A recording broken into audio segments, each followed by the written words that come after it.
Hello, I'm Dr. Heidi Horsley, the Executive Director for the Open to Hope Foundation, and I'm here with a good friend of mine, Franklin Cook. Franklin, can you tell us about what you do? Yeah, I do a couple of things. I do some suicide prevention project management, but the services that I provide to survivors of suicide loss are through a coaching business. I do one-on-one support for people bereaved by suicide through personal grief coaching, and it's personalgriefcoach.com. Personalgriefcoach.com. And tell me from your experience, what do people need after they've had a loss by suicide? People are very much in shock right after a loss by suicide, and so one thing they need is really good, compassionate care from those who respond, whether it's first responders or whether it's the minister or the clergy person or whether it's the funeral director. They really need loving, compassionate response. But if you're really talking about caregivers over time, really needs to be a special understanding of things like, let's say, the reason why. That's a factor in death for everybody, but sometimes people who have lost a loved one to suicide are kind of tortured by that, finding the reason why or searching for the reason why, and so they need some special support and a lot of patience around that, and also the understanding that that may turn out to be a mystery after all, and so part of it may be when to stop asking the questions why and to accept that it's a mystery. And I bet that's really hard. It can be especially hard, and sometimes they also struggle over what was the person's role in this in terms of their willfulness. So did the person kill himself or herself to abandon me?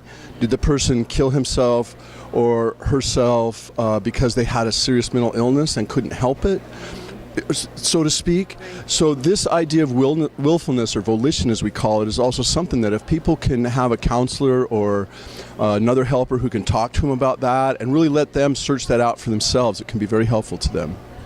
And Franklin, I know you're a professional in this field, but you've also had personal experience with this because your dad died by suicide. Yes. And I'm wondering what helped you after your dad died? Well, you know, interestingly, one of the reasons that I'm in this business, if you will, and especially interested in peer support, is I really didn't get enough help after my dad died, and so I had a lot of really bad troubles for a very long time. And finally, what helped me the most was getting together with others who had had this experience. So I had a suicide bereavement support group experience that was completely led by peers, in other words, by other people who'd had a similar loss.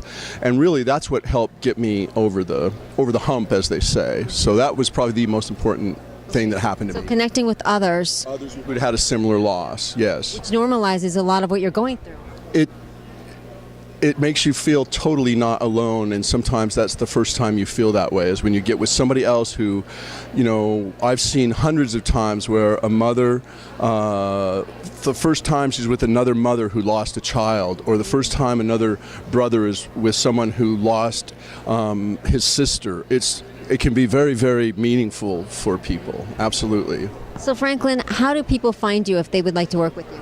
Well, just go to my website, personalgriefcoach.com, and everything you need is there. A contact form, it explains everything that I do. It's really straightforward. So, Franklin is a very skilled life coach. I've actually seen him work, and I would highly, highly endorse his work.